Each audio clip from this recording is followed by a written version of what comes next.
Okay, Assalamualaikum and good afternoon to all the audiences present in Session 2 webinar for Carnival Kerjaya Graduan 2021 organized by Perkeso. My name is Atira Shazalin as an Employment Officer, Services Officer from EIS Perkeso.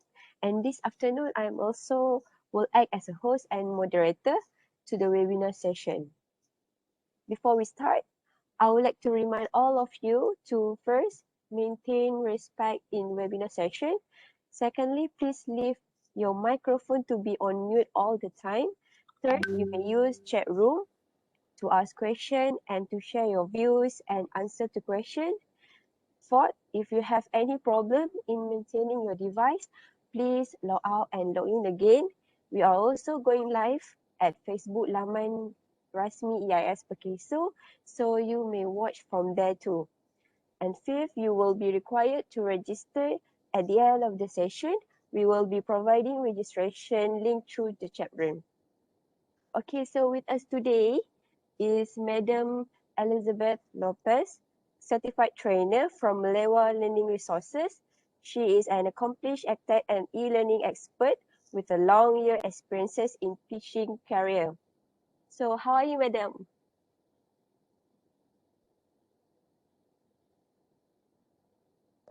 Oh, sorry. I'm very good, Athira. Can you hear me? Yes, I can hear you. All right. Okay, thank you, Madam. So she will bring topic English for workplace communication, a very important topic as sometimes we are also seeing language as a barrier in workplace. So without further ado, I would like to invite Madam Elizabeth to give her talk on this session. Thank you, Madam. Thank you so much, Athira. Just give me a minute while I pull up my Slides. I'm tongue-tied. Yes, sure. My slides. I think you're all making All me right. nervous today. Right. Okay. Hi, everybody. How are you? I hope you're all doing well. So while we're waiting for my slides to upload, I asked a question earlier. On a scale of 1 to 5, if 5 is fantastic and 0 and 1 is not so good, can you just type where you are today? Are you a 5? Are you a 3? I will start because I am a 5 today. Okay, I see a lot of 4s coming. Michelle, Sharifa earlier. Fantastic. Okay. So I hope you're going to learn quite a bit from today's session. I want to explain what I'm going to do and why it's a little bit different from just English for the workplace. Now, this is what I feel. All the grammar and the writing exercises and the examples are readily available on the internet. And I think you've had so many of those seminars. So today, if it's okay with you, with your permission, I'd like to do something slightly different. And I want to start with these questions. You know, I'm sure you learned all these questions in school when you were writing essays. What, who, how, where, when, why. So today we're going to look at this. You know, what is workplace communication? Is it different from the communication that you normally do outside? Who do you communicate with in the workplace? When does it happen? Where does it happen? Very importantly, why is workplace communication so important? And how do we do it, right? If we are currently doing it, how do we do it better? If we're not doing it very well, how can we start learning how to do it? So these are some of the things that I'm hoping to bring to your attention. So let's start with a definition. What is workplace communication?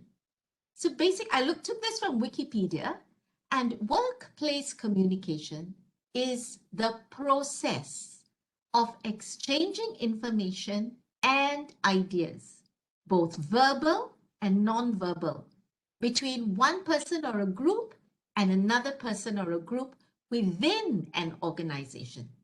Now, it's tremendously important to organizations. Why? Because it increases productivity and efficiency. Now, if we think back to places that we've worked in, or maybe we've watched workplaces in a movie, You know that workplace communication is everything. It's emails, it's your text messages on WhatsApp or SMS, and you have Line, you have Viber, it's notes, it's even calls. So there are different kinds of workplace communication. Now, effective communication is critical in a workplace. If you don't communicate effectively and efficiently, it can cost your workplace a major disaster. The project may not go well. The outcome may not be good. And that's going to affect. So why is it so critical? Because good communication builds trust. Now, in Malay, I think the word is kepercayaan, trust and credibility. When you can communicate well, people will begin to trust in you. And that's an important factor for workplace communication. Now, I want to go to the next slide. So that's the what of communication. But why? Why is this so important? Why do you think workplace communication is so important? And it's important, and we often think, I can't communicate well, or, I can't speak well, or I'm very shy, I'm very reserved. We all say that. Or sometimes we say things like, oh, Jane is very good. She's a born communicator. She's born with the talent. That may be true. Some people have a talent, but the truth is, it is something that you can learn, and it's something that you can practice. But what's more important than that is you must be willing to want to do it, to want to learn. So today we're going to look at some ways that will help you to master your communication. How do you get your message across effectively in the workplace? And also we would look at some potential communication challenges that happen with your colleagues, with your clients, with your supervisors. And we will discuss what do we do when we are in these tricky situations. These are the things that the textbooks don't tell you. They tell you what grammar to use. They tell you what kind of sentences to use. But they don't tell you what do you do when your boss is angry with you? Or what do you do when you make a mistake? How do you apologize for it? What kind of language do you use? So today we're going to try to look at some of those things. And while we're doing that, can I please ask that you type into the chat box any question that you think you have or any response that you have to what I'm saying, yeah? Now, Catherine Pulsifier says this: communication is one of the most important skills you will require for a successful life. Your degree is important. Your university education is important. All the skills you learn, your Microsoft Word or how to get on Zoom or Cisco, and all these skills are amazing. But if you can't communicate well, that is always going to be a barrier for you to further yourself in your career. So remember this, it is one of the most important skills you require for a successful life. Now, how many of you are on Twitter? You know Twitter, right? And LinkedIn. Actually, I was talking about. Now, Jeff Weiner, who was the CEO of LinkedIn at one time, said, in this new era, in the 21st century, in this digital era of the fourth industrial revolution and beyond, it's not the hard skills that is going to get you the right job. It's the soft skills, because everybody has a qualification, but it's your ability to be able to communicate effectively that is going to let you get the job that you want. So why is communication important? Let me recap. It avoids confusion. It provides purpose. And it builds a positive company culture. And it creates accountability. Let me explain a little bit. Why does it avoid confusion? If you look at that diagram, you have one brain speaking to another brain, correct? But the problem is that line, that connecting line, it's not an automatic line. The thinking in your brain needs to come out in the correct message, with the correct language, with the correct words. If you don't do that well, it's going to result in a lot of confusion at the workplace. Communication also provides purpose. It has meaning to it. When you communicate with someone, there is a meaning behind your communication. Sometimes it can be a simple meaning. You want to send a joke because you want to make someone laugh, but there is still purpose and meaning. And the third one is it builds a positive company culture. And why is this important? If you work in a place where everybody doesn't understand each other, people have difficulty, there's a lot of confusion, then the whole ambience and environment of the company will be very negative. People would be always arguing with each other. Why? Because they don't understand exactly what you are saying. So remember, it's very important for company culture. And it creates accountability. If your boss communicates a project to you or a task to you, and he doesn't give you enough information and you don't do it well, yes, you have a small responsibility for it, but your boss is also accountable. Your superior is also accountable because he didn't give you enough of that information. So this is something for you to think about as well. So I want to go into something slightly different. And I think if you're expecting a lot of grammar here, it's not going to be this. I want to talk about 4 types of workplace communication. And if you think you know what I'm going to talk about, maybe you can take a try and type it in the chat space. What kind of communication exists in the workplace? Anybody? Come, type some of your thoughts. Think about your workplace. What kind of communication do you deal with?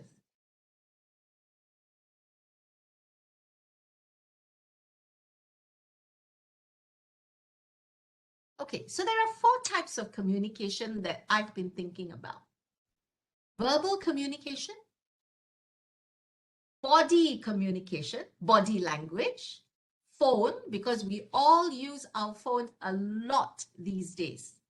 And the final part of this communication is something very important, listening. You know, a lot of times we think that communication is just us speaking, but actually listening is a very critical part about communication. And we're going to look at that a little bit later. So I'll start with verbal communication first. What is verbal communication? Almost every job you do, it doesn't matter whether you're the CEO or the manager or the senior executive or the clerk or the admin assistant or the delivery boy, it doesn't matter what your job is, we all use verbal communication skills. And that is why verbal communication skills are highly ranked on interview checklists. So if you're ever in a position to interview someone, on your checklist, one of the very important factors is the ability to communicate verbally. Critical, right? The stronger your communication skills, the better your chances of getting hired, regardless of the job that you are applying for. So remember this, when you're applying for the job, especially all the new graduates that are out here, remember this, that communication skills are very, very important.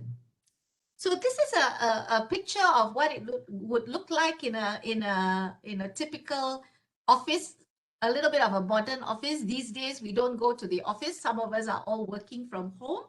But if you look at them, they are all talking. You can see one girl at the back talking. And what are the others doing? They are listening to her. There's a lot of verbal communication going on in this picture. So what's happening? What is verbal communication? It includes more than just talking, as I said just now. It's not just the person who is speaking, it's the other 4 as well. Verbal communication is about how you deliver your message and how you receive the message. Remember, communication is not one way, it's both ways. So very important how you deliver the message, but equally important how you receive the message. As I said earlier, communication is a soft skill and one that is very, very important in your workplace. Yeah.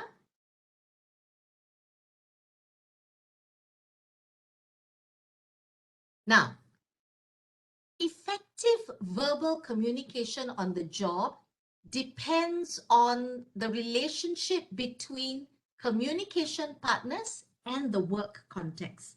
This is a very important explanation, and I want you to pay attention to it. It depends on relationships and the work context.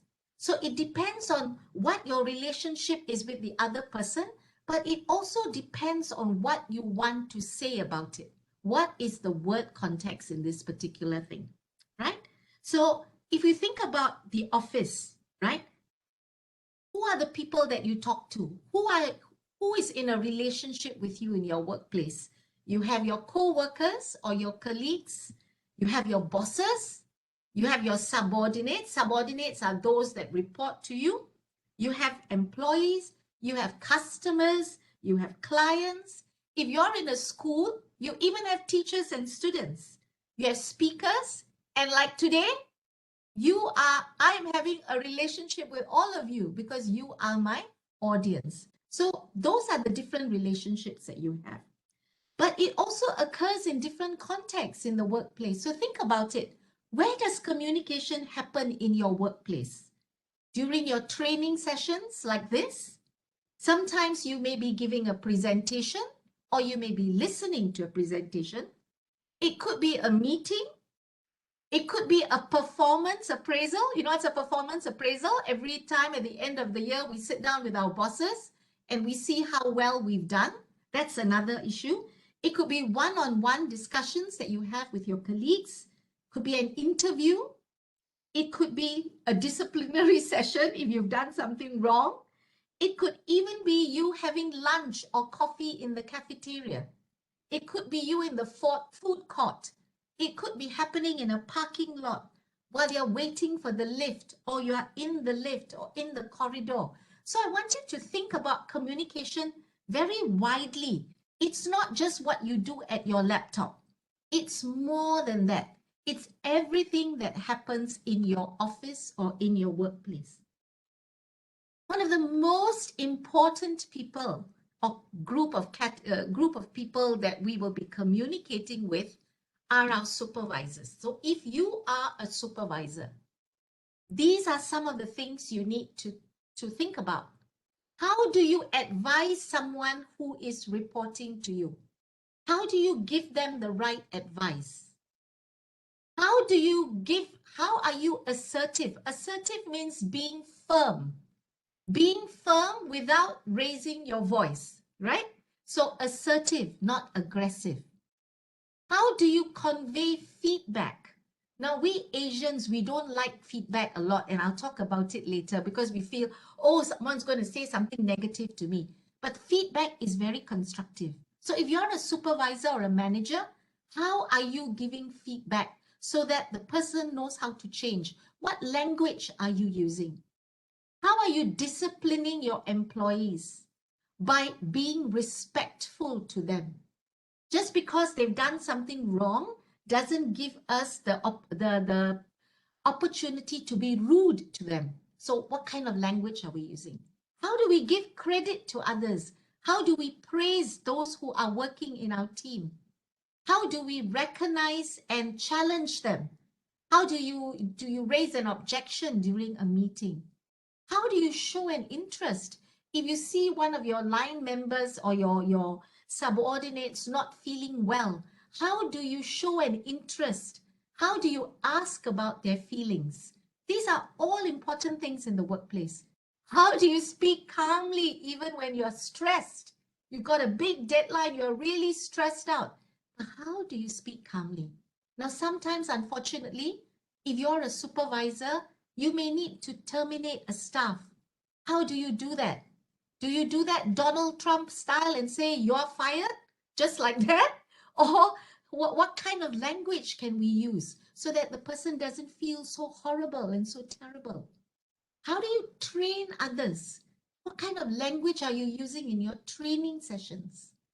How, when you're talking to someone, when you're listening to your subordinate, the person is reporting to you, what are you saying to demonstrate understanding? Do you nod your head? Do you say, oh, I see. Oh, that's really good. Tell me something more. Oh, can you explain a little bit more? How are you doing that? So all this is language for communication. And finally, how do you encourage someone to share? How, sometimes in your team, you may have someone that doesn't like to speak a lot. How do you encourage them to share? What language are you using with them? So this is the verbal communication skills for the supervisors. But then you look at how do you communicate with team members? So you work together as a team on a project. How do you convey your messages? Because it's very important, or your teamwork will all disintegrate. How do you explain a difficult situation without getting angry? If someone makes a mistake, do you say, oh, that is so silly of you? Rubbish. Do you say something like that? Or do you say, hey, I think you might have made a mistake. Why don't we talk about this and see what went wrong and what we can do to solve it? It's a different way of speaking. It's still the English language, but there's a sense of politeness and courtesy to it. How do you encourage group members to share? How do you say something like, hey, Atira, I noticed that you're very quiet, but I'm sure you've got ideas to share. Would you like to tell us something? That's a way to encourage people. How do you explain that you need assistance? And I'm going to look at this a little bit later with you. How do you paraphrase to show understanding? And you know what is paraphrase? Someone is saying something to you, and then you say it back in a simpler way or in a different way. And that's to see whether you've got the right meaning. How do you change it? How do you paraphrase? How do you ask questions so that you can get more detail? What kind of questions do you ask? If you ask, is this right or wrong?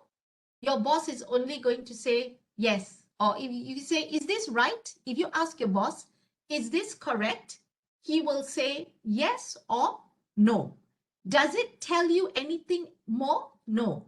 But if you go to your boss and say, Tuan Haji, I've worked on this plan. Could you have a look at it and tell me areas that I should improve on? Now you are giving him an opportunity to tell you more. So that's something that we need to think about.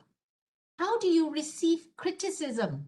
When someone tells you that something is wrong, a lot of us, and I used to be like that. When someone says something negative, I become very defensive. I'm like, no. Or I get angry and I walk away. But how do you receive criticism without becoming defensive?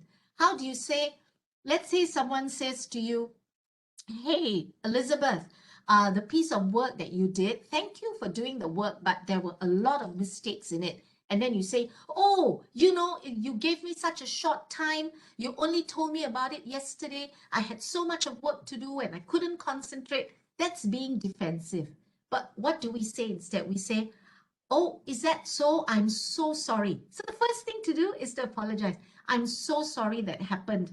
Maybe if you can give me an hour, I will rectify my mistakes and bring it back to you. So how do you receive the criticism without getting angry or defensive? How do you refrain from speaking too often or interrupting others? Sometimes some of us have a lot of ideas, and so when someone else is speaking, we're always trying to interrupt them, or we are taking a lot of time speaking. How do you request feedback? The only way you can grow is to ask someone else, hey, Nora, how am I doing? What do you think of my presentation? Was it okay? Was I too fast? Was I too slow? Did I explain enough?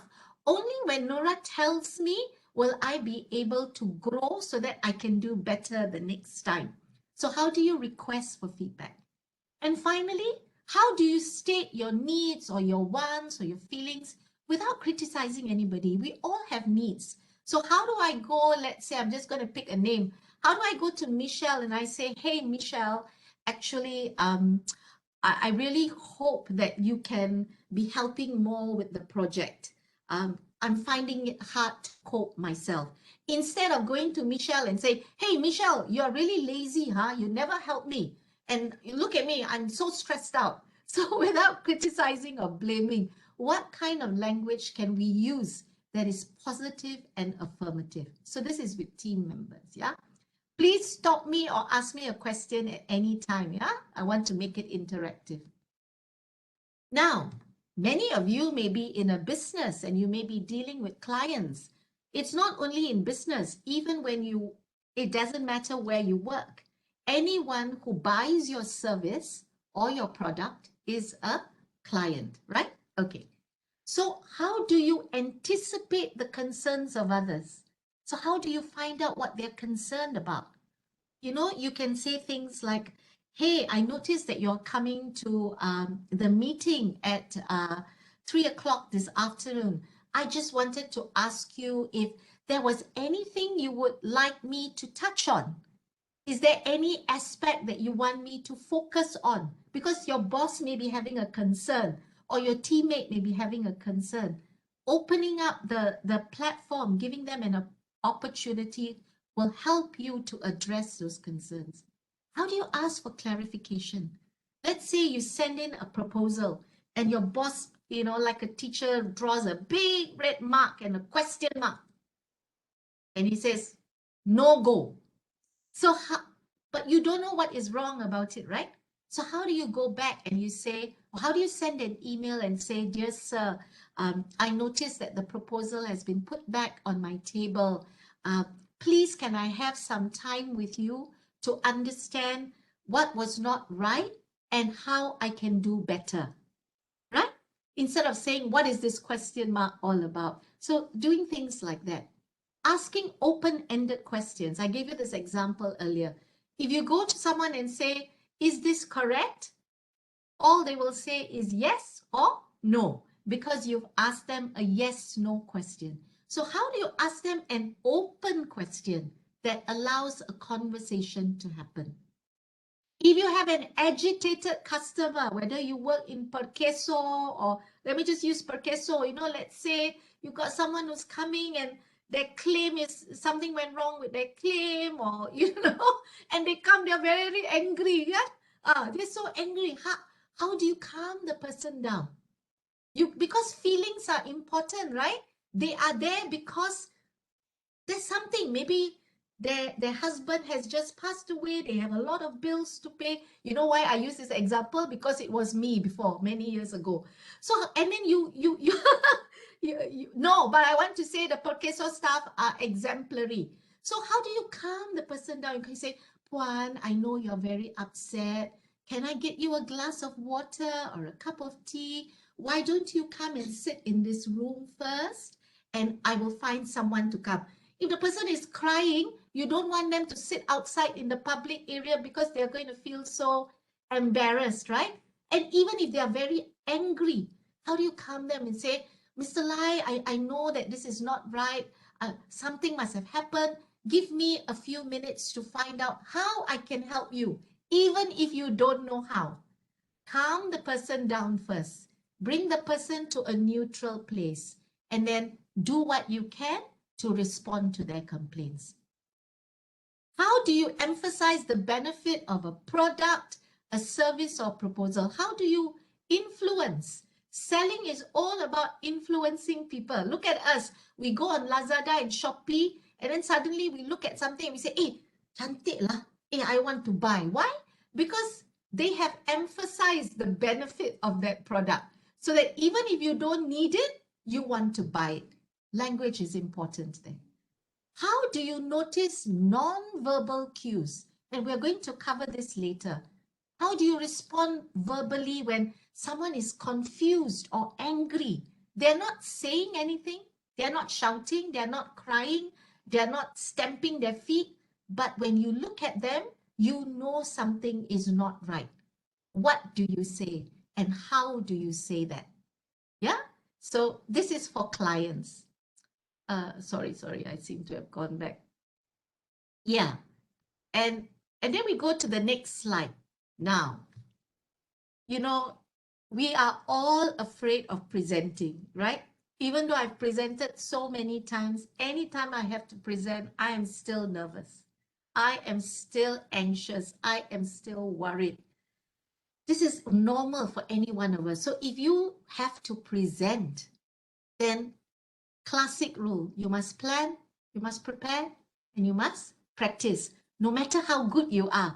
Even if you are giving the same presentation, you must plan, you must prepare, you must practice. You know why? Because your audience is different, right? Your audience is different. So you have to do it over again. You must always introduce the focus.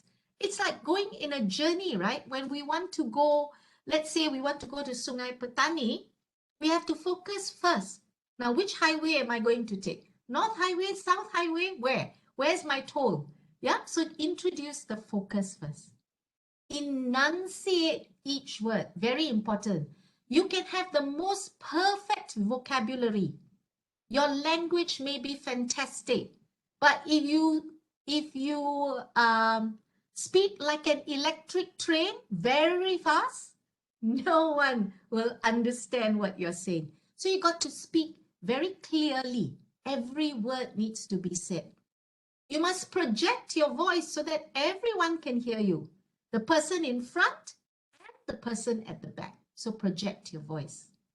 Give examples. All this is important. Don't just say, this will be very good for our company. How? Give an example to show that it's going to be very good for your company. If there are important details, say them again at the end of the talk.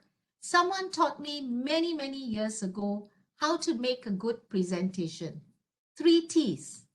When you start, you tell them what you're going to say. Then you tell them. And finally, you tell them what you told them. So remember the 3 T's. In the beginning, you tell them what you're going to tell them. Then you tell them. And finally, you tell them what you told them. So this is verbal communication, yeah? Okay, I'm going to go. So after listening to all this, surely you're asking this question. Can we improve our verbal skills or not? Is it possible? Or is my tongue so kaku that I can't do it? Can I improve? Of course you can. And what is the way to improve? To practice. Practice makes perfect. So take time every day to practice this communication skills so that you will achieve workplace success. You need to be listening actively. You need to be clear. You need to have confidence. You need to have empathy. Empathy means knowing how other people are feeling. You need to be open-minded. Sometimes you may be saying something and people are not listening to you because they've closed their mind. So you've got to be open-minded yourself. You've got to have a lot of respect and you've got to pay attention to body language, yeah? So I'm going to go on to the next part. Body language. Look at the word. It doesn't just say body. It actually has the term language in it. What is body language? When I'm looking at all of you, I can't really see body language because most of you don't have your videos on. But for those of you who I can see your head nodding sometimes, or I can see you smiling underneath your mask. I can even see you smiling underneath your mask. I can even see your eyes actually and how you are responding to what I'm saying. So body language is very, very important. We speak more through our bodies than through our words, you know? And the posture, our posture, are we sitting back like that in a chair? That shows disinterest. Or are we sitting forward? That's our posture, all right? The expression on our face, are we smiling? Are we angry looking? Are we grim? Are we sad? And our eye movement, as I told you, now in these times of COVID-19, we are all wearing a mask, but it doesn't mean that you stop smiling. You know why? When you smile, your eyes smile as well. So today, you go back home, look in the mirror, wear your mask and smile and notice what it does to your eyes. You know, when you're in a meeting and someone smiles at you, what does it show? It shows that, let's say you're presenting in a meeting and your boss smiles at you or your colleague smiles at you. What does it indicate? It indicates that they're interested in what you're saying, isn't it? It gives you an idea that they're interested. But if your boss crosses his arms and looks at you in that way, then you know, okay, something is not right, right? So body language is very, very important. If you're constantly checking your phone or always looking at your watch, that's also showing people disinterest. Sometimes people like to roll their eyes. You know what is roll their eyes? Someone is speaking and you don't like what they're saying, and then you roll your eyes like that. Now, that's also a sign of communication. So if you keep your head down while walking in the office, it shows that you don't really want to be part of that environment. You're keeping your head down all the time. But if you're walking in the office along the corridor and you acknowledge people, you say good morning, good afternoon, salam, how are you? Or you smile, it's an indication that you are a very warm and friendly person. When you give a firm handshake, it means that you have confidence and power. But if you just, very limp handshake, then that shows that you are nervous or anxious. So body language is very, very important. So what kind of body language do we have? We have positive body language and we have negative body language. Positive body language shows that you are eager to contribute, right? If someone is speaking and you're very engaged and you're nodding your head, that shows that you are very enthusiastic. But if you're sitting back like that, not interested, looking at your phone, then you're not really keen about it. A firm handshake, a smile, a sparkle in your eyes, you're confident. Otherwise, you're doubtful. So positive body languages show your enthusiasm, they show your confidence in your abilities, they show your comfort in you're comfortable in taking on a challenge. If your boss says to you, we've got this new project, it is a high profile project, it's not going to be easy, it's going to take up much of your time, but you're going to be learning a lot, and then you turn your chair away. Now, that shows that you're not willing to engage. But if you sit up straight and you show interest, then your boss will realize that you are comfortable in taking on challenges. Now, a positive body language also reflects the passion you have for positive results. So body language plays a big, big role. Now, I like this quote. This was written by a lady called Amy Cuddy in a book, Presence. She says, the way you carry yourself is a source of personal power, the kind of power that is key to presence. It can unlock yourself, your abilities, your creativity, your courage, and even your generosity. Now, body language doesn't give you skills or talents that you don't have, but it helps you to share the ones that you have. It cannot make you smarter, but it can make you more resilient and more open. It doesn't change who you are, but it allows you to be the best version of who you are. So I really like this quote, and I think it really shows how important body language is.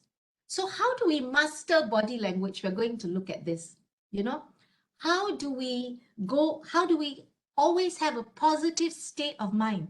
Because when your mind is positive, your body language is positive, and the language that comes out of your mouth is also positive. How do you commit to being present? How are you engaged in conversation fully? Instead of just being a part of the meeting, how do you participate in the meeting? How do you understand what is happening? How do you connect with other people so that communication becomes more effective? And finally, how do you tell the right story? What you tell and what your body reflects must be the same. Your body must reflect the message that your mind and your mouth is giving out. So so how do we do this? The first one is, how do you get a positive state of mind? You know, when you're anxious, let's say you have a presentation or a job interview. Say you've got to go to a job interview tomorrow and you're worried and you're scared and you're anxious, you're nervous. What do? Walking up and down is not going to help you, right? What do you do when you're nervous? You look for inspiration. Watch a video that's inspiring. Read something that is inspiring. Listen to a song that gives you courage. These are all the factors that will help you to become positive. Remember, I told you, when your mind is positive, your words are positive. Your body displays a different kind of confidence. So when you're worried, look for inspiration. When everything seems negative, ask yourself, what's positive? What is the one thing that's positive? Look for something that's positive. Yeah. Just shift your gear. You know, like when you are driving, if you put it in a reverse gear, the car will go back all the time, right? Right? So what do? Shift your gear so that you can move forward. If you are in a negative state of mind, read material that is positive. Watch videos that are positive. Don't go and listen to sad love songs and be sad. Don't watch a movie that is making you cry. You will become worse. So look for positive things to change your mind into a positive state. Yeah. Keep doing this. I'm so sorry.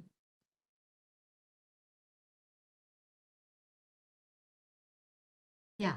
Commit to being in the present. How do you commit to being in the present? Being in the present means, you know, sometimes our body is here, but our mind is somewhere else. And that is why our communication is not effective. So how do you commit to being present? The only way you can commit to being present is to be an active listener, to engage fully in the conversation. It's like me and you now. When I look at this, I see some of you really listening. The only way you can get anything from this is if you listen actively. So be present. You must commit to a conversation. Let's say your boss has called you for a conversation. He says, oh, Athira, can you come and see me? I want to talk to you about something. What is the first thing that we think about? Oh, what have I done wrong? Oh, I must have done something wrong, right? So first of all, put away the negative thing. Think positive. Oh, maybe he wants to give me a new project. Maybe he wants to give me a promotion. Maybe I'm getting a bonus, right? So you think something active. And then when you go into the room, engage with your boss. Listen, take notes down, ask him questions, participate in the conversation. Even though you're worried about something, push that away first and be present. Being present is a decision that you make. Only you can make that decision, because you can be sitting in the room at that meeting, but your mind can be somewhere else. So in workplace communication, in any kind of communication, it is so important that once you decide to go into that conversation, you must be an active participant. And active means listening and responding. Yeah. So that's one. The third one is, how do you take context into account? How do you connect with the other person? So I'm going to give you the same example. Let's say you're going for an interview. You're going for an interview and the interviewer calls you in, but when you go in, you're already nervous. But when you go in, you find that the interviewer is a little bit edgy, not really concentrating. He seems to be almost a little bit rude. How do you respond? Do you respond with the same kind of rudeness, or do you choose good words to calm the interviewer down? Of course, you don't say to the interviewer, you need to calm down. No, but you need to respond patiently and calmly, because your disposition will affect the interviewer and he will calm down as well. Same thing. When you go into a discussion and your boss seems to be very angry, you being angry is not going to solve the problem, right? A friend of mine once taught me, actually, it's not a friend, my father once taught me this. You cannot fight fire with fire. You can only fight fire with water. So if someone is very angry with you in the workplace and is shouting at you or being rude, don't be rude in return. You need to be calm, and you need to say things like, I noticed that you are a little bit angry. Perhaps we can have this conversation at another time.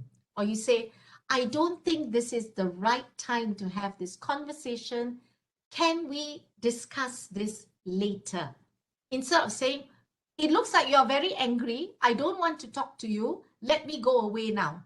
No, you will fuel his anger. So how do you understand the other person? How do you understand their values, their mental state, and then how do you participate well in that conversation? The fourth one is, how do you tell the right story? And remember, I said, what's in your mind, what's in your heart goes into, what's in your mind and your heart goes into your words. And that also affects the way your body language is. So how do you tell the right story? How do you make your body language to come to sync? And the only way to do that is to build someone's trust. And how do you build trust? By using the right words, by using the right phrases, by using the right language. Instead of saying something like, it looks like you don't believe what I'm saying, or getting angry with the person, you can come back and say, perhaps allow me to say in a different way. Allow me to convince you in another way. So always find a way to capture the attention and the emotion of the other person. Tell the right story. Now, you cannot sell a product unless you believe in the product. Am I right? If I say to you, this phone is very good, you must buy it. That's it. Let's say I'm selling a phone. I say, this phone is very good, you must buy it. That's not enough.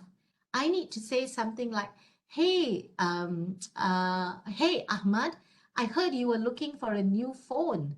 Actually, I've been using this phone for a long time, and I really think that the iPhone is an amazing phone because, and then you give the examples, correct? Just saying this is a good phone. So you have to tell the story. And when you're telling the story, you can't say, this is a good phone. I've been using it for 3 years. I really think you should use it. I really think you should buy it. My words and my tone don't display my enthusiasm. So if you're passionate about something, if you're enthusiastic about something, then your voice and your tone must tell the right story. Yeah? So that's another important thing for us to consider, telling the right story. Now, we all use phones. So we've looked at a couple of things. We've looked at verbal and we've looked at body language. The third thing we're going to look at is phones. And the phones are critical. Let me ask you a question. How many hours a day do you use your phone? Can you put it in the chat group for me? In the chat space? How many hours a day do you think you use your phone? Are you all still here? 3 hours. Wow, that's very good, Jaying. I wish I can use my phone for 3 hours. Wani says many, haha. Yes, Ho, you are right. I think about 8 hours, right? Every time. Michelle, 24 hours. Michelle, do you sleep with your phone as well? Yeah. So we all use our phone a lot, all right? Actually, research shows that we easily use our phone between 8 to 10 hours a day on average, all the time, except when you're sleeping. That's what Nandini just said. So telephone skills are very, very important. They are very highly valued, especially during the pandemic, when we can't have physical meetings, when you can't go and meet your customers and your client, and everybody is tired of Zoom and web conferencing. The phone is actually something that is super critical during this time. Now, good telephone skills, if you have good telephone skills, you will be highly valued in the workplace. It may come as a surprise to you, but even in this age of internet and social media, many businesses are still being reached by phone. Therefore, working on your phone and answering skills is a sensible investment. Let me share a little story with you. I go to a church, and we have 6,000 people in our church, but because of the pandemic, we are all closed, right? So we can't meet each other. So we made a decision that all those who are leaders will call one person every day. And you know, sometimes the people that we called were just waiting to speak to someone because they were so lonely during the pandemic. I know it's not workplace related, but what I wanted to impress upon you is during this time, many of your customers will appreciate a good phone call, not just a WhatsApp message or an email. So because they want to hear someone's voice on the other end, yeah? So let's look at how we can do phone calls better. Hang on. Oh, I can't move it.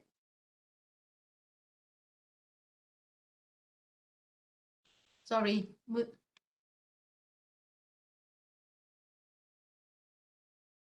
Atira?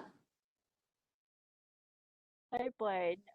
If you cannot move the slide, maybe you can try to unshare and reshare again. Okay, so while I'm doing that, maybe you can put on some messages in the thing that I can look at. So are you asking me to, how do I stop sharing? Huh? Okay, there's a button at the top of the slides. Say viewing EIS session 2. Yep. Okay, click the downward arrow. Yeah. But Okay, in there. Okay. all right. There's a small cross there. Can you just no? Okay, okay, hold on. Tak ada lah. Okay, it's okay. Let me see through it. So sorry, folks. Trying to It's figure okay. out what happened. Okay, let me try again.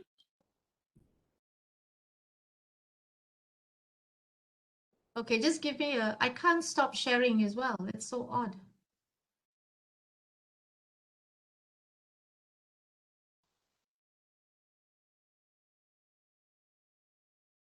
Happen.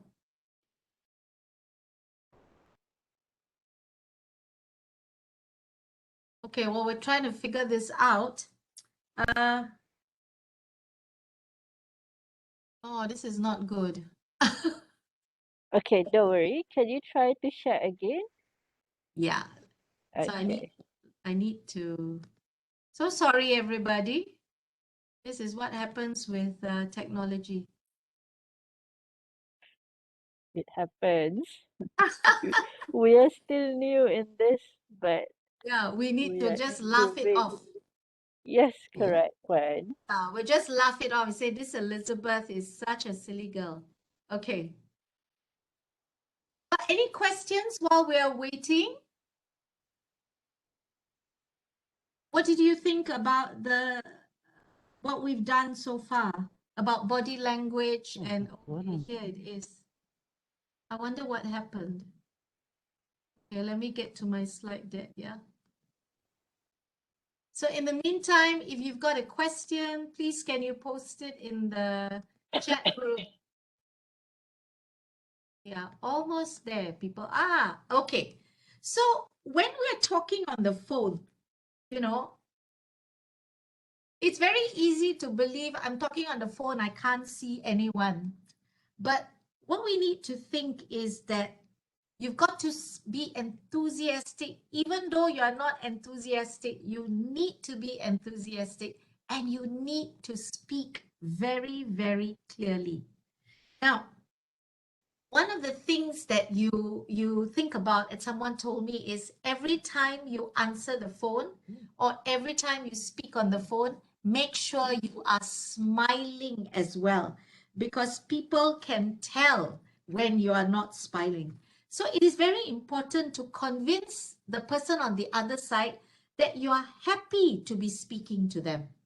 And to be able to do this, you should be taking every call with a smile and energy in your voice. Meaning when the phone rings, you don't say, hello. No, but you say, hi, good afternoon. Even if you are sick, you are busy, you are stressed, when you pick up the phone, smile before you answer the phone. It's very, very important. Now, enthusiasm is not everything. Yeah, you can be very enthusiastic, but it's very important, especially on the phone, because they can't see you. You need to be able to speak clearly, slowly and clearly, so that the callers will understand what you are saying. All right? Confidence will come with experience, but you need to be, remember, before the confidence, you need to be very, very calm. So when you are on a phone call, start off with a greeting. Hi, good afternoon. Is this Mr. Lau? Can I speak to Mr. Lau, please? And then if the person says, yes, this is Mr. Lau. Hi, Mr. Lau. My name is Elizabeth. So you introduce yourself first. And then you say, today I'm calling you with regards to, and then you explain what you're calling him about. So very, very important. Be enthusiastic and speak clearly. Now, this is important. You must practice, practice, practice, even for phone conversations. You know, the dictionary is alphabetical in order, right? Right? So if you think about the dictionary, it goes from A to Z, correct? Or Z. So practice comes first, P. Then only will you get results, which is R. And finally, that would lead you to success. So even practicing has got a chronology to it. You can't get success without practicing. You can't get success without results. You can't get results without success. So you need to practice. But what do you need to practice? You need to practice your tone. You need to practice your pronunciation. You need to practice the way you say hello. You need to practice the different phrases. Hello, who am I speaking to? Hello, good morning. Can I speak to, or you can say something like, hello, this is Elizabeth. I'm calling from Sharikat ABC. Can I speak to Mr. Lau, the senior manager? And then if someone says, oh, I'm sorry, Mr. Lau is in a meeting right now, then what do? Do you just bang the phone down? You say, oh, can you tell me what would be a good time to call him later? Or you can, and the person says, oh, he's in meetings all day long. Then you say, I would be really grateful if he could call me back at this number. And you leave your number. Now, if you're very experienced, you can do that automatically. But if you're someone new, you need to practice that conversation. So find a colleague, find a friend, record yourself on the phone so that you know what you sound like. Yeah. Okay. So the next one, this is very important. We are all multitaskers. We can do many things at the same time. We can be on a Zoom call at the same time. We can be eating at the same time. We can be looking after our child at the same time. We can be texting on our phone. But when you're on a phone call for business, for workplace, you must concentrate only on the call. Why? Because it is extremely important for you to pay attention to what is being said. If you want to deliver a positive communication experience, you need to pay attention to who is on the other call. Now, it doesn't matter whether you're working with a call center or you're working with a business prospect, doesn't matter who you are working with. Concentrating on the call is critical because you need to listen for correct information. You need to listen to the questions that the person is asking so that you don't misinterpret, you don't assume, you don't give the wrong response. It's very important. So remember that if you're taking a call or you're making a call, that is the only thing that you should be doing. Yeah. And if you're working from home and there's a lot of noise when your phone rings, pick up your handphone and walk away out of the room so that you can concentrate well. Now learn to be patient, right? Now remember that the person on the other side cannot see you. So you need to be very patient and wait until they have finished telling you what they need to. Don't interrupt, but you need to ask them the right questions. Even if they are slow, you need to be very, very patient. Double check important information on a call. Get the person's name. Say, excuse me, can you spell your name again? Did I get your name correctly? Is it Nandini? Is it Nandhine? Get it correctly. And your phone number, is it 018-282-111? Repeat it. Get it correctly. And then ask it in. Can I confirm that you are calling from Sharikat ABC? And you would like to speak to Madam Lau? So keep repeating so that you get your information correctly. And when the person asks you something repeatedly, don't get impatient with them. Say it again, because that's the only means of communication that you have with the person. Very, very important, yeah? So double check your information. And mind your language. I don't know whether many of you remember this very old British comedy show called Mind Your Language. It was about a group of students from different countries who came to England to learn English, and they used to say all the funniest things in English.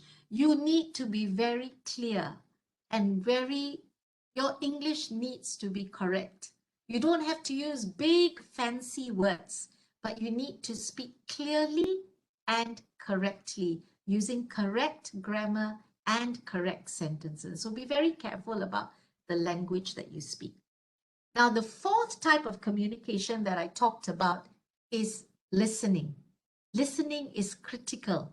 Now, James Cash Penny says, the art of effective listening is essential to clear communication, and clear communication is necessary for management success. This is a very, very good quote. So what is active listening, you ask me? How is active listening different from normal listening? Now, active listening is when you are fully aware and you are concentrating on what is being said rather than just passively listening. It's like, I'll give you an example. If you're a mother and you have teenagers in your house and you're trying to say something to them, but they are on their phones and they're just saying, yeah, ma, yeah, okay, ma, okay. But they're not really listening to you. That's passive listening. Active listening is when you are fully aware of what the other person is saying to you. All right? So let's look at some things that we need to think about. So the 3 A's of active listening. It's your attitude towards what you are listening and towards the person. It's the attention and it's the adjustment. So let's look at each one of these. So this guy, Bernard M. Baruch, said, most of the successful people I've known are the ones who do more listening than talking, because we have 2 ears and 1 mouth. So we should be listening more than we are talking. Now, what is attitude? Attitude is a feeling of emotion that comes when we are respectful towards what others are saying about something. That's our attitude. It's a sign of respect. Understanding that we can all learn something new from others is an attitude. I want to be very honest with you. A long time ago, whenever I have to go for a seminar or a conference, and then I look at the title and I'll say, yeah, the same thing over and over again. But actually, that's not true. What you get out of the session is it is dependent on your attitude. So if you go in with the right attitude of wanting to learn, then chances are you are going to find something to learn. So the first thing is your attitude. The second is your attention.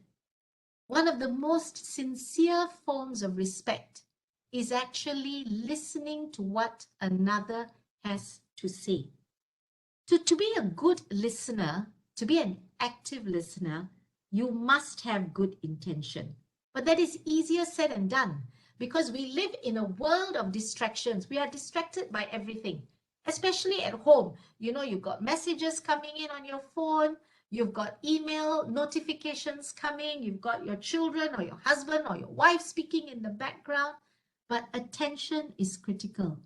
Many of us have a very short attention span and we get distracted very easily. Now, if that is the case, we need to learn how to practice giving attention.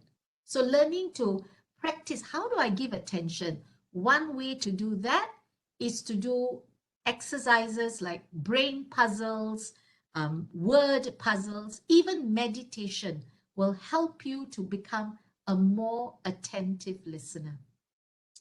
The third A, if you remember, is adjustment. So listening is being able to be changed by the other person. Why do we listen? Because there's something that we want to learn from the other person to change the way we behave or to change something else about ourselves. But there is a change, right?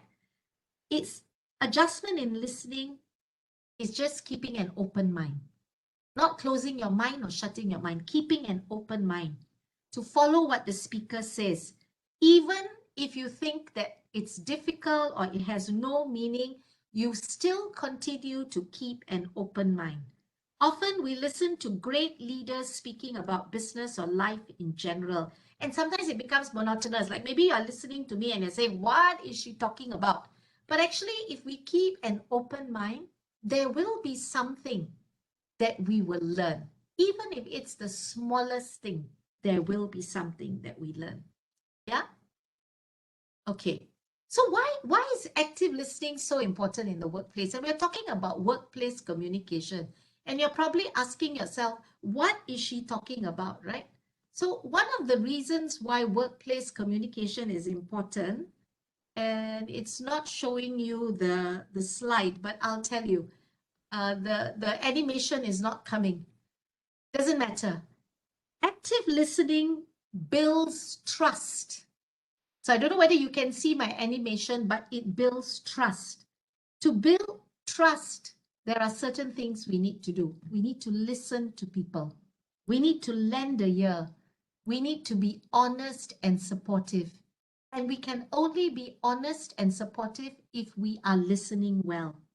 We need to be non-judgmental. That means to listen with not just with your ears, but to listen with your heart as well. Not to just listen with your mind, but to listen with your heart. And to have healthy communication. So that's very important to build trust. I'm sorry you couldn't see that slide. The next one is productivity. And this is very important. Active listening has a lot of benefits to workplace productivity. If you don't listen well to what is being explained in a project briefing or in a meeting or or when your boss is having a discussion with you, then chances are you may not carry out the project well. So it will affect the productivity. So when higher management doesn't hear what listeners, their staff is saying, when staff don't really listen to what management is saying, then productivity will be impacted and affected as well.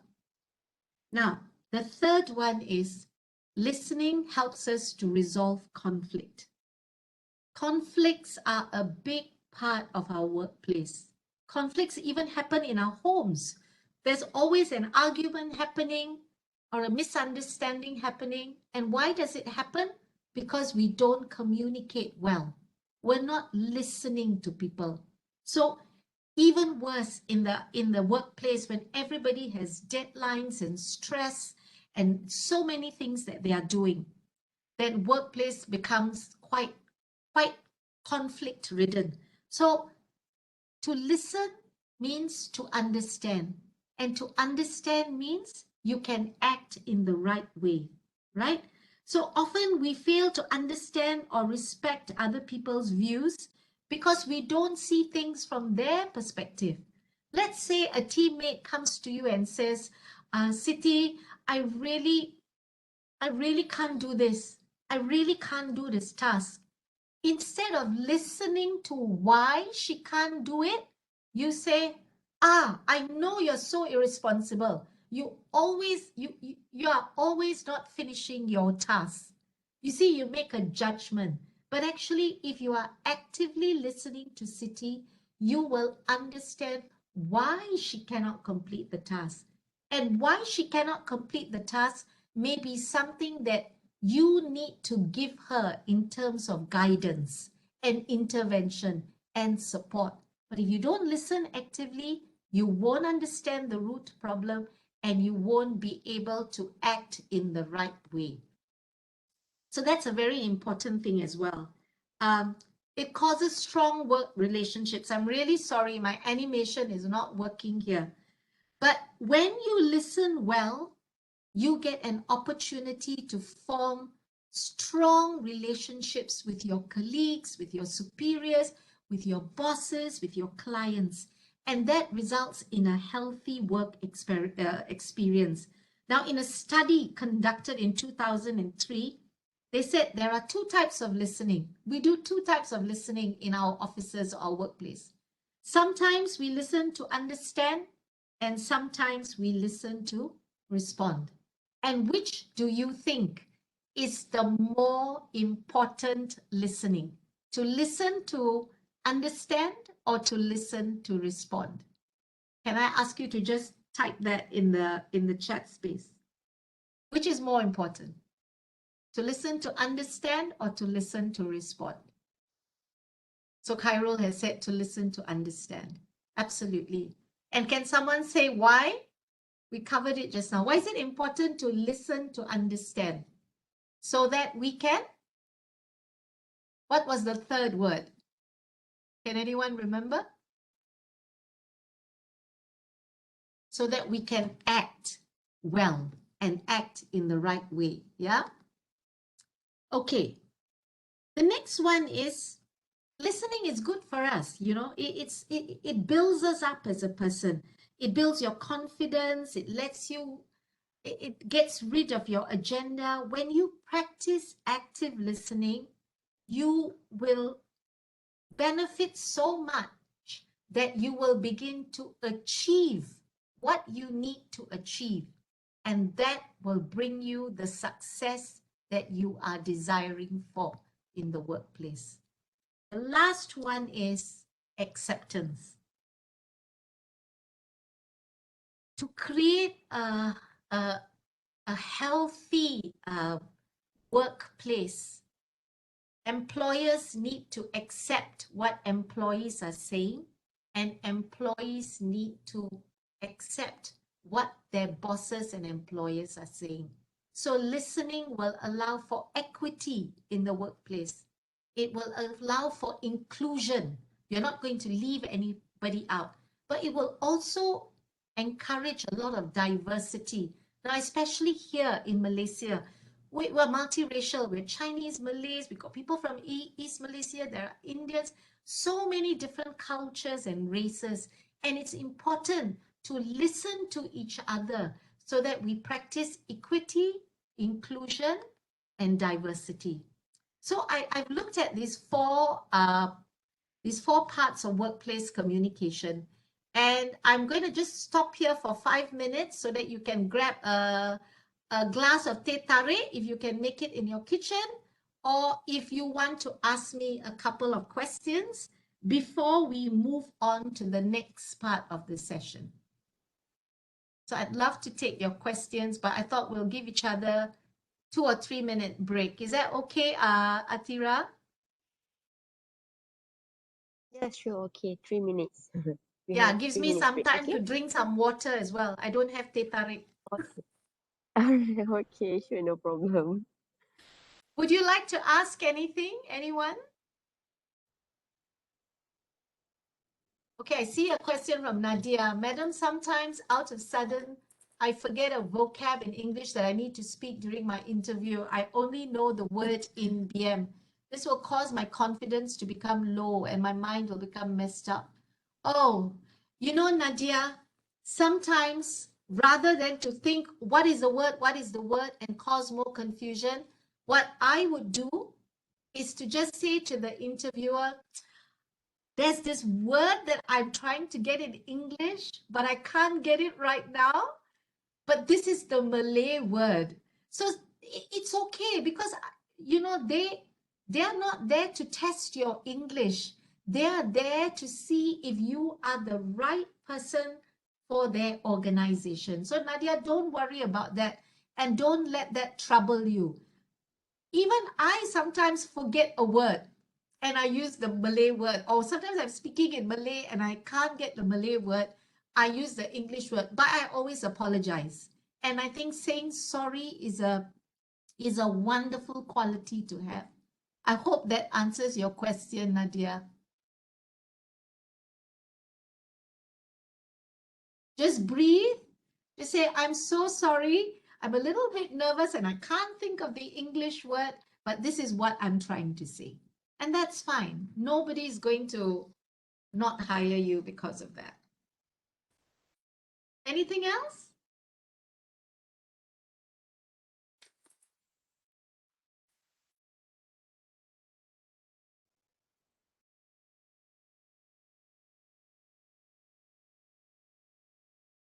Atira, please tell me when it's time's up, yeah? All right.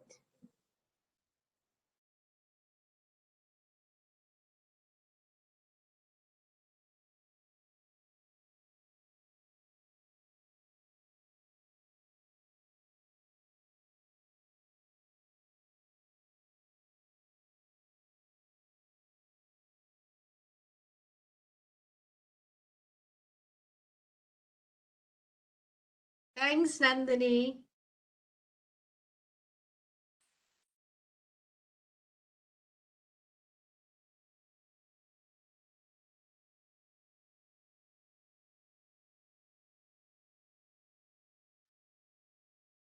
Madam, sometimes I understand what the question is, but sometimes I can't respond because I don't know what to say. Let me think. Ooh, that's a tough question, Sazul. Yeah, I think sometimes it's not that you don't know what to say. I think when we all go for interviews, we are all so nervous, right? We're very, very nervous. And one way to do that is to, of course, say to the interviewer, that's a really good question, and I'm going to need a minute to think about it. So asking permission for time to think about the response to a question is actually very good, because what it's indicating to the interviewer is that you are not someone who just answers immediately, but you want to think about the question, you want to formulate your answer well, and only then do you want to think. The other thing, Sazrul, that you can do is, if you are feeling very nervous and you don't know what to say, maybe say in point form, because when you try to say a whole sentence, you may get lost. So you can just say, thank you for giving me time to think. These are the 3 things that I would like to share. And then just 1, 2, 3. Does that help you, Sazrul? I hope that helps. Okay. Atira, time's up? Yes, time's up. Brilliant. We can Okay. start. Okay. Thank you so much. Okay. So I thought I wanted to share this with you. I was trying to think, what can I do for you differently in this seminar so that it's not the usual kind of language seminar, right? I like this quote, and it's taken from the Diary of Anais Nin. And she says, we travel, some of us forever, to seek other states, other lives, other souls. And when I read that, what I really liked about that particular quote was this. I tend to think of a journey as traveling between places, going from one place to another place. And this idea of movement is very important for me in career. I'm someone who's changed my job 3 times. And I believe that your career is a journey. There's a beginning, there's a middle, and there's an end. Please don't get me wrong. I'm not encouraging you to leave your jobs. I'm not doing that.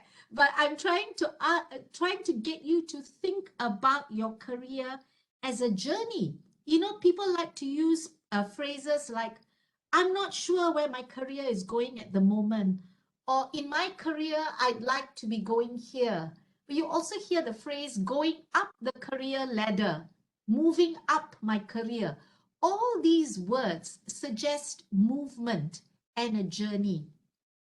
So I wanted to share 3 things with you, and I wasn't sure who is coming on the call. So I thought, okay, how can I appeal to just about anyone? So I thought first we will talk about how do you prepare yourself for the workplace? So if you are a student in your final year in university, or you've just graduated and you're still looking for a job, or if you've been retrenched, unfortunately, or lost your job, how do you prepare yourself for the workplace? That's one part. The next part of the journey is, once you are in your workplace, how do you manage communication? How do you keep afloat? How do you do well? And then the third part is, how do you plan an exit? I know this is not a very nice thing to think about, but I want you to think about it from a positive space, and we'll do that a little bit later.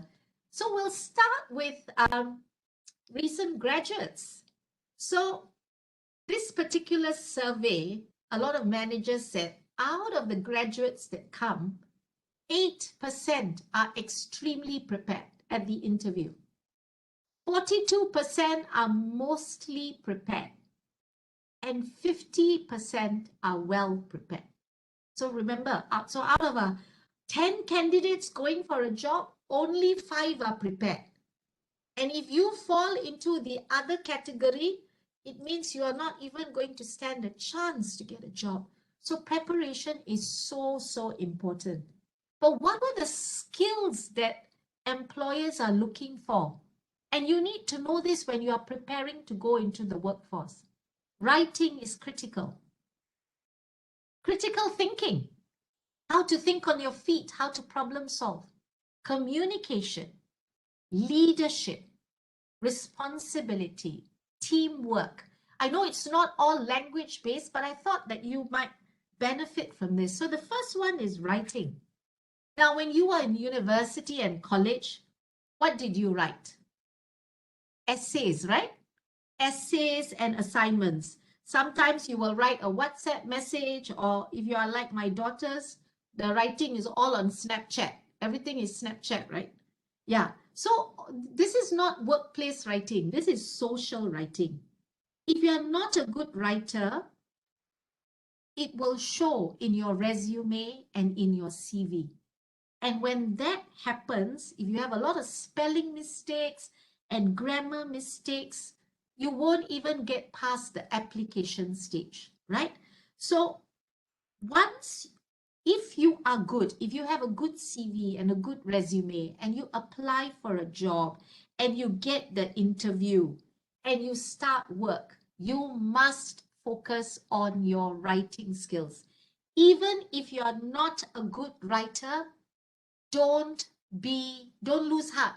Don't be dejected. Don't say, oh, I'm going to get fired. I can't write. No, there are lots of courses that you can take online, and most of them are free. And I would encourage you to do that and to up your writing skills. The second one is critical thinking. 60% of employers claim that graduates don't have problem solving and critical thinking skills. So it is critical, it is important, it is imperative, it is urgent that you develop these skills. These are very important skills. Now, what is a definition of critical skills? So I took this definition from the community of critical thinking, and they say it's an intellectually disciplined process. And there's so many words here, even I was confused. It's like, what kind of a definition is this? So we simplified it. So to put it simply, what is critical thinking? It's the ability to analyze, to synthesize, and to evaluate information, to understand things, and to make better decisions on that ground. This is critical thinking, yeah? And it is an imperative skill that you need. So how do you develop critical thinking? So this guy, Ransom Patterson, he lists 7 ways in which you can develop critical thinking. And you know what the first one is? Asking basic questions. And sometimes we are so afraid to ask basic questions because we are afraid that people will think we are stupid. Tak nak lah, takut lah nanti dia ingat aku bodoh. Kan? Dia ingat aku tak baca. So ask, what do you mean by that, sir? Can you explain that to me again? Please, can you tell me more? Ask basic questions. Don't worry about appearing to be stupid. Only the foolish people don't ask questions. Clever people ask a lot of questions. So ask basic questions and question.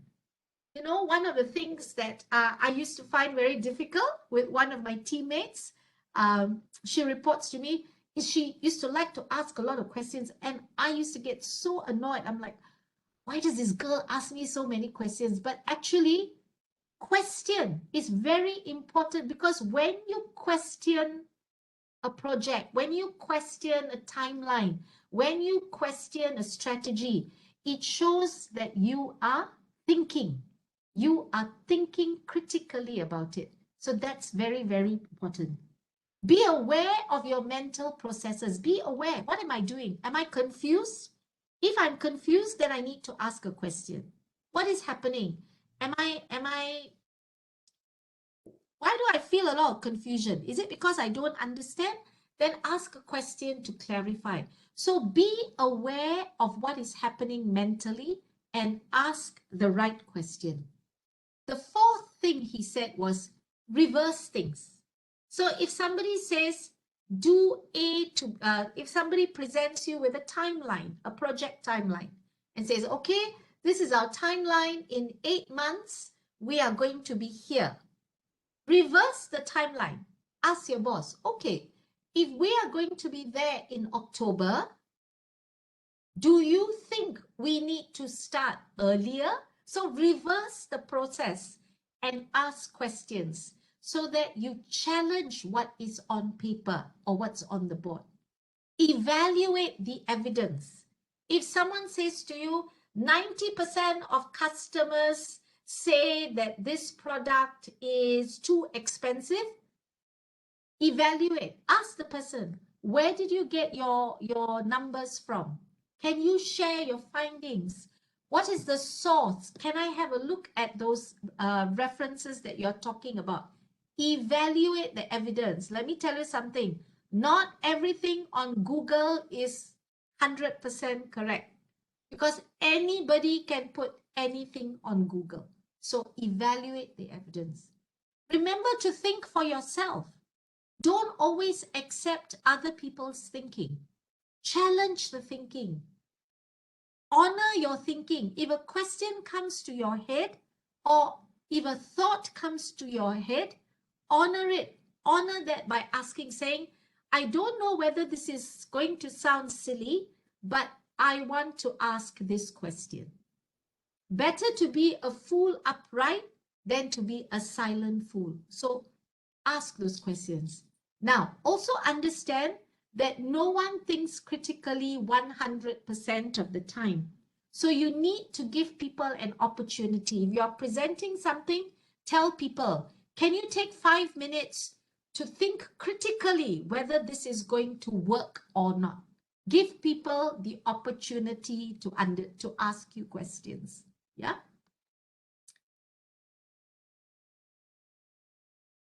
Communication, very important. 46% of career professionals say that graduates lack basic communication skills. We feel very sad when we hear this statement. We feel very sad when we see this, but this is the truth, okay? So how do you up the game? Listen to others talk. Watch YouTube. Listen to people presenting. Listen to people speaking. What kind of questions are they asking? How are they phrasing? What vocabulary are they using? What sentence structure? Oh, that's a new word. Let me look it up. Listen to what people are saying.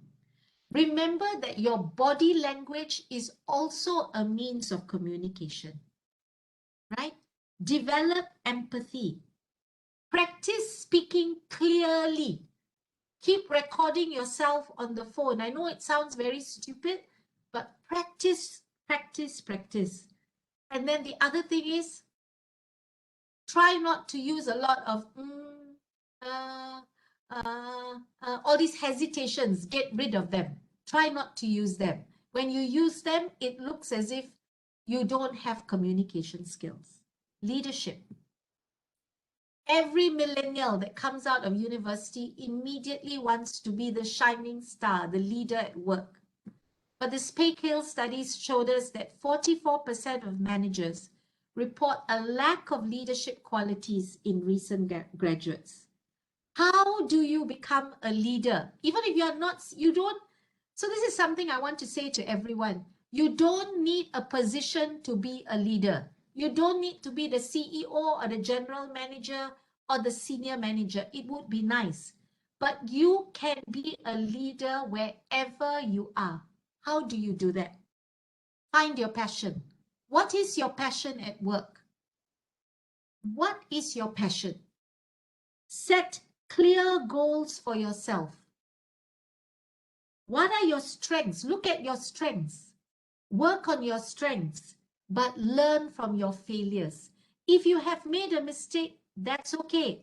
Everyone makes mistakes. All of us make mistakes. But the important thing is, how do you take your mistake and make it a learning?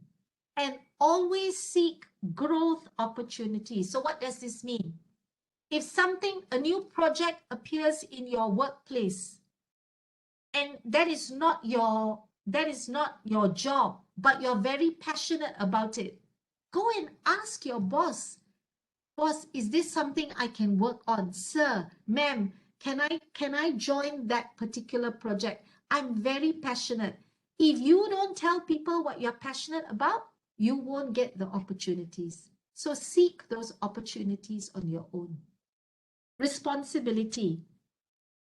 What does responsibility do? Everybody needs responsible staff.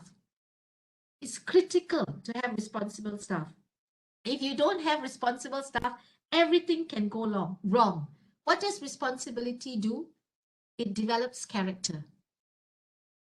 When you are responsible, people can rely on you. It develops your character. When you are responsible, people can trust you. It builds meaningful relationships. When you are responsible, people will say, hey, John is very responsible. Why don't we give him more work? Why don't we give him a promotion? It will allow you to get ahead in work. And then there's teamwork. 36% of managers believe that graduates lack teamwork. Such a sad thing to know. But how can you better yourself? The only way is to get to know your colleagues better. How can you get to know your colleagues better?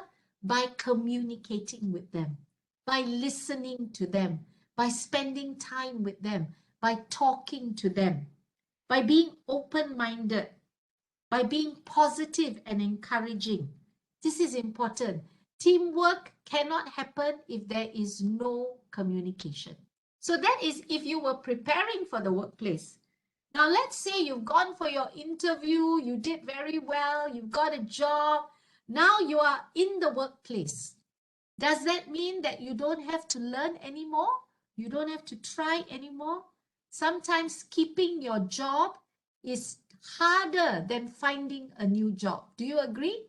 Because many people want your job, right? So keeping your job is not easy. So what's the first thing that you need to do? How do you communicate with your colleagues? How do you ask for help? How do you make requests? We're going to look at how do you make requests. How do you decide whether you want to make a phone call or send an email? And how do you interpret body language, or what we call non-verbal cues? So how do you make requests? You know, very often when we are working, can you do everything on your own? Sometimes you need help, right? You want someone to help you with proofreading. You want someone, you can't go for a meeting and you say to your friend, hey, Nora, I have 2 meetings going on at the same time. I can't be in both places. Can you help me? Can you go for the meeting in room 904 and I will go for the meeting in room 719? How do you ask? Can you just say, hey, Nora, you masuk 904, you go to 904, I'm going to 7. You can't do that. How do you ask these people? The way to ask this, how do you ask for a favor? The way to ask for a favor is to do a favor first. People will help you if you have helped them before. So find opportunities to help your colleagues so that when you need to make a request, someone is willing to help you with it. Yeah? So that is to request. When to use the phone and when to use the email. Now, if you are in London and your friend is in Kuala Lumpur, send an email. Don't call. It's too expensive. And it's different time zones, right? If you want to send the same communication to 30 people, are you going to make 30 calls or are you going to send 1 email? You would send 1 email, right? So these are the things you need to think about in the workplace. Do I pick up the phone or do I send an email? All right. So very easy to remember. Ask yourself, is this a phone call? Is this a phone call material or is this email material? What is phone call material? Something that is quick and easy to do and probably to 1 person. What is email material? When it's a bit more complicated and you need to send it out to many people. Then you're going to pick either one, whichever one moves best. But this is what I really like. How do you interpret non-verbal cues with your colleagues, right? How do you know if your boss really likes your idea? How will you know if he doesn't tell you? How do you know if your boss likes your idea? How do you know if the new colleague really wants to talk to you and be your friend? One way is to look at their body language, but that's not enough. Body language must be looked at together with also other kind of data, like what are they saying in their emails? What are they saying in their phone conversations? What are they saying in their text messages? Does it complement each other? That's how to interpret. So it's looking at their eyes, it's looking at their gestures, it's looking at their facial expressions. All those will give you an indication whether someone agrees with you, disagrees with you, likes your idea, hates your idea, thinks you are silly, or is supportive of you. So learning to understand that workplace communication is not just what is seen and written, but it is also what is unseen. So it's all your non-verbal cues, what is unheard of. So remember to also pay attention to that. Yeah? How do you communicate with your supervisor? This is very important, right? How do you communicate with your boss who is more superior than you? Politeness, courtesy. Not all of us have good bosses, right? Not all of us have polite bosses. But because your boss behaves that way, doesn't give you the privilege to behave the same way. So remember I told you, never fight fire with fire, always fight fire with water. So communicate respectfully with your bosses, with your superiors. Communicate with courtesy, with politeness, even though you are angry. Yeah? How do you manage expectations? Sometimes your boss gives you a tough thing to do, a tough piece of work, and he says, okay, Sandra, here's another project. I want it done in a week's time. But he's given you so many other projects as well. How do you manage these expectations? The way to do that is to ask for a conversation with your boss. So just say to your boss or your teammate, can I have 10 minutes with you? I really want to understand how I can do this well. And then when you get into the room, you must be prepared. Say to your boss, these are the 5 different things that I'm working on. So please help me to understand which is the priority. If you don't tell that to your boss, then he won't know. If you don't say it, he won't know. So there's a lot of things that are not heard and not said. And that is what causes a lot of dysfunction in the workplace. So workplace communication is not just the emails going out. It is asking the right questions so that you can perform better. It's about asking the right questions to your boss and your colleagues so that they can understand better how to manage their expectations, how to divide the work fairly, how to understand that you may not be able to do it because there are so many things on your plate. So remember that it's not just about emails and business reports. Yeah. Also, how do you get the guidance you need? Now, some supervisors and some managers just like to tell us what to do, but they don't tell us how. And sometimes you are someone new in the workplace or it's a new job. How do you get the guidance? The only way you can get the guidance is by asking, going to your boss and saying, thank you for giving me this task. It's very challenging and I'm grateful for the opportunity. However, I want to do my best and I need your guidance. Ask him, can you give me some guidance? Can I meet you every week for 10 minutes just so that I know whether I'm doing well? If you don't ask, you won't get. So seek the guidance that you need, right? How to ask the right questions, right? So I've been saying, ask the right questions, ask the right questions. How do you ask the right questions? Here are some examples of good questions to ask. How many of you watch New Amsterdam on Netflix? It's my favorite show now. That's why I'm asking you. Anybody watching New Amsterdam? It's a medical show. And you know what I like about New Amsterdam? there's this doctor that goes around asking, how can I help? Now, that is a great question to ask your boss. So if you see your boss or your colleague looking very stressed and burnt out, ask the question, how can I help? What can I do that is going to help you right now? Remember that nobody wants to be stressful.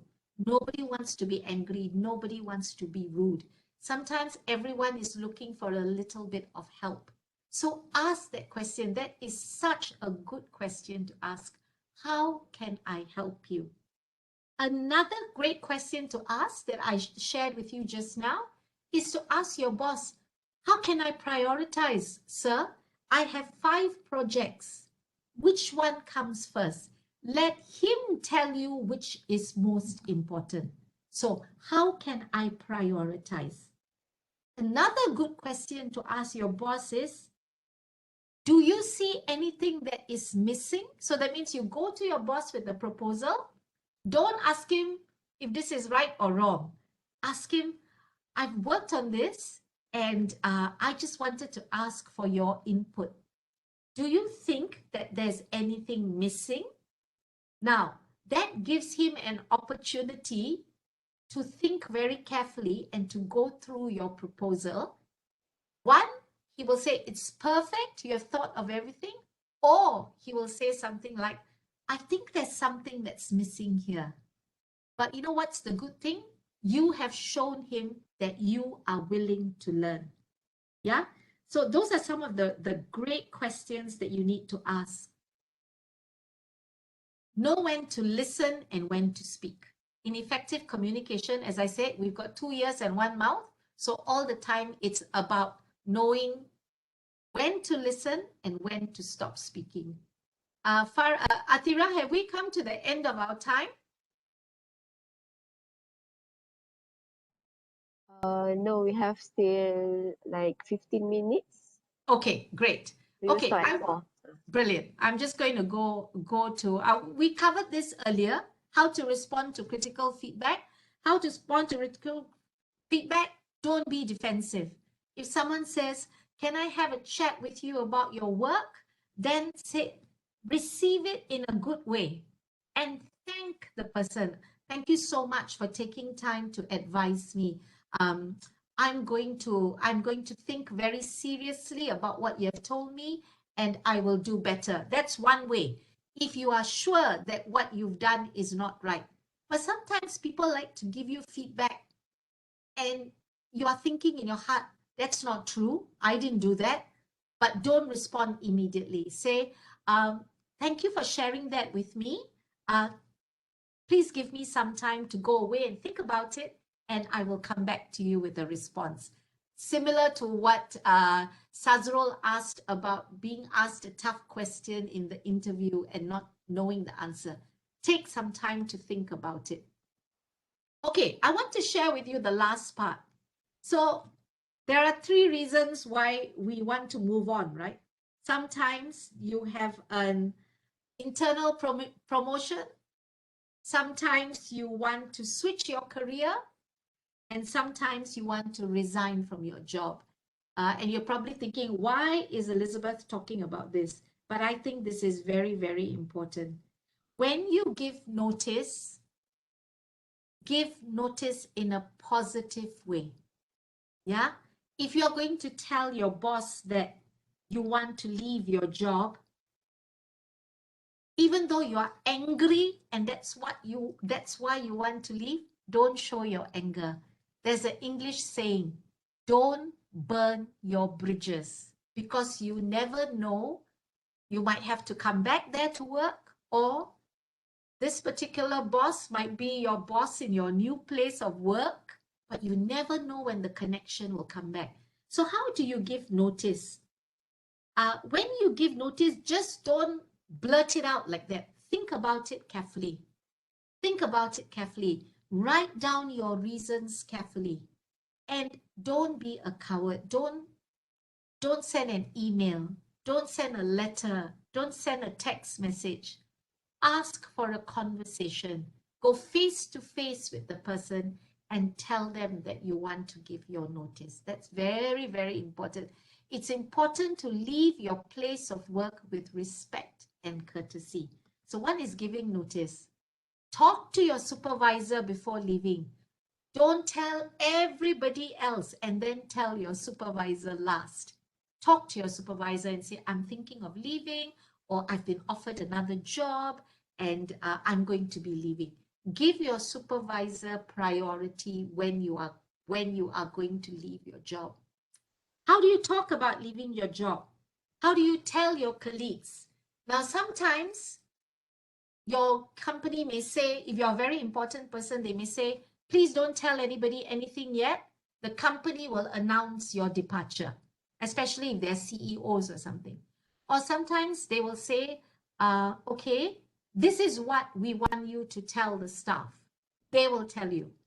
So it's up to you, really, but don't lie about leaving your job. Don't make up a lie. If you don't want to tell them the real reason, just say, oh, I'm looking for new opportunities, or this is a new season for me. But try not to use language that is accusatory or rude. No, leave your job in the right way. How do you say goodbye to your team? You can write them a farewell email. You can take them out. You can go to their desk and have a chat with them, or you can have a nice makan in a little cafe, or go to a popular mamak store and bid them goodbye, leave your contact numbers with them. But those are some of the things you can. How do you handle an exit interview? Now, when we leave a job, we normally have an exit interview and we are all thinking, okay, this is where I'm going to hantam my company. I'm going to tell them all the things that are wrong. That's not the place. Be professional. Leave well. If you think that there's something they need to know to make it better for their company, then yes. But don't get personal. Don't mention names. Don't say anything. Remember, don't burn your bridges. Yeah? Keep it open and positive, because you never know when you're going to come back and meet that person. So finally, as a parting thing, I want to say to you, it is worth investing time, effort, commitment, even money in communication skills. We communicate every day with our colleagues around us. Unfortunately, we are all human and we will often make mistakes that lead to misunderstanding. But if you are aware of your mistakes, then you can prepare in advance.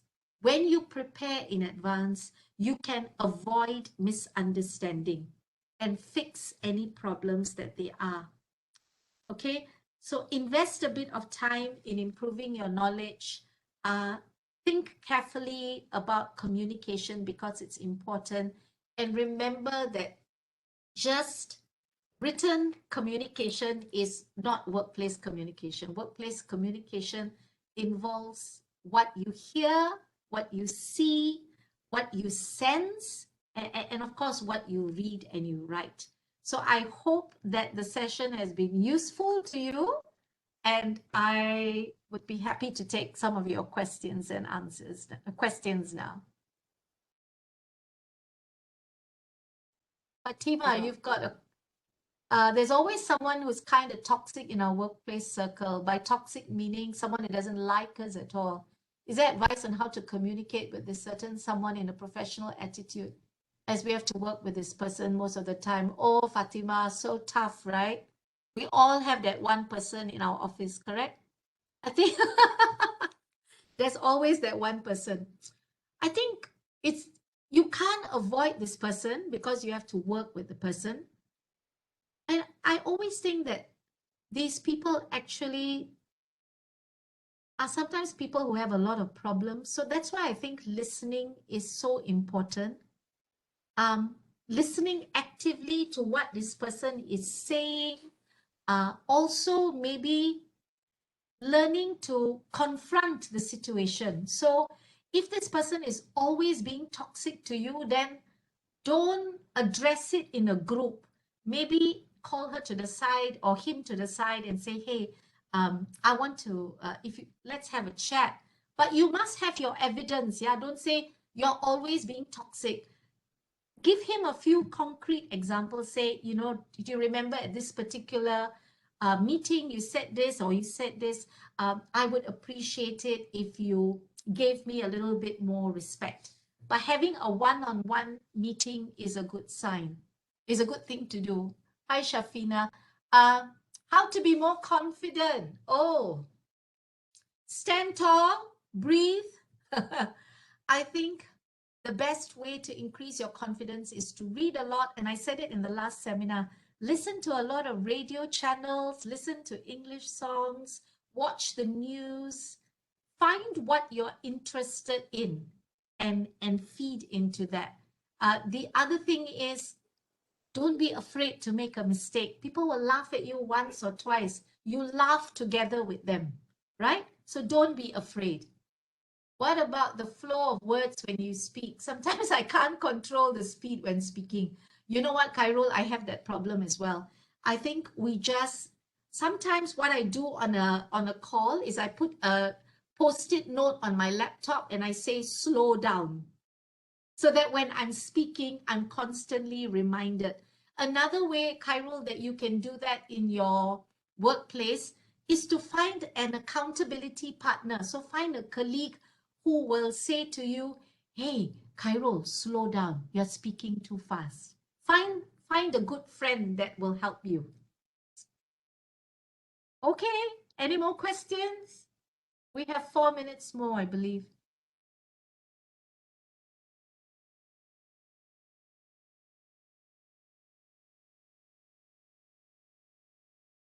Oh, Nandini, I know what you mean. Being alienated by a group of teammates is very hurting. I think sometimes, Nandini, we also need to ask ourselves a very important question. Why are so many people alienating it? Sometimes it could be something unconscious that we are doing ourselves. So maybe finding one person in that group and just saying, I noticed that you guys are always excluding me. Is there something I'm doing that is not right? So coming out with rather than saying you are all avoiding me, just throw the focus onto yourself. Tazrol, how to fluently communicate? Oh, I think it's just practice, practice, practice. Speak to the mirror, speak in your bathroom while you're having a shower. Yeah, just find opportunities to speak. Sometimes I used to tell my students, you know, you find like Martin Luther King's speech or with Winston Churchill's speech, and you memorize it, and then you start saying it by memory. Just record it. You can just put Zoom on yourself and then just speak into the camera, so you can even see the way that you look. I hope that answers your question, Sazrul.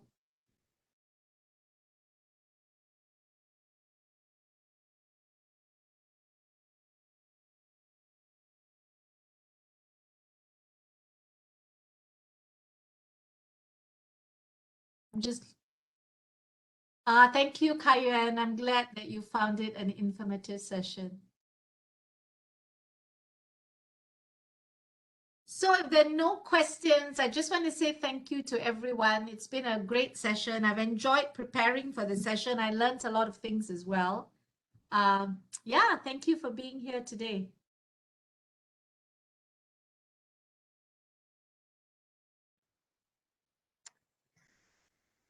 Okay. So I think there's no more question. Okay. Thank you so much, Madam, for such an interesting sharing session. And I hope we gain a lot of knowledge from today's session. And thanks for the advices and the tips that might be helpful. Okay. So thank you for the collaboration, Madam. And hope we will No see you problem. again. Yeah, I hope so. Thank you so much, Atira. Thank you, everyone. Can we take a photograph before we go? Is that Yeah, possible? sure. But everybody needs to turn their cameras on, I think. Yes. So everyone, let, please turn on the camera. let me close the sharing.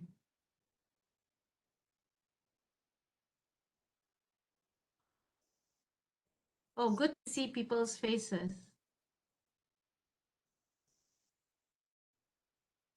Oh, hi, everybody.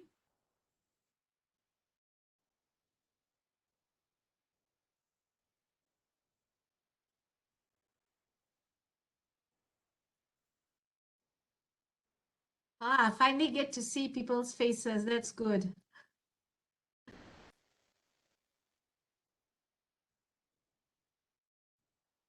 Athira, are you taking it or shall I take it? Okay, we count until 3, okay? Okay, I hope everyone is ready. Uh, one, 1, 2, 3. Okay. Brilliant. Thank you so much, everyone. I hope it was useful for you. You're welcome, Zazrul. Okay, to the participants, thank you so much for attending this session. And I will put the registration link on the chat box. So kindly click the link and register yourself before you leave the meeting. And I will also upload the file for you to scan the QR code for the register link.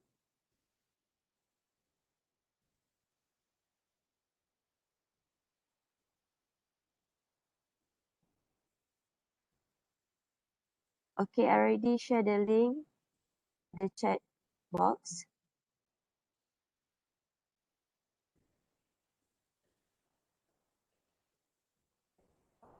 Athira, I'm going to leave first, yeah? Thank you, everybody. Okay, thank you so much, madam. See you. Bye. Bye. Okay, to the participants, before you leave, kindly register yourself. And I would like to say all the best to the participants that who will join our interview this week. And we hope that you will be successful, gain experience, and hopefully will be able to land a job. Thank you, everyone.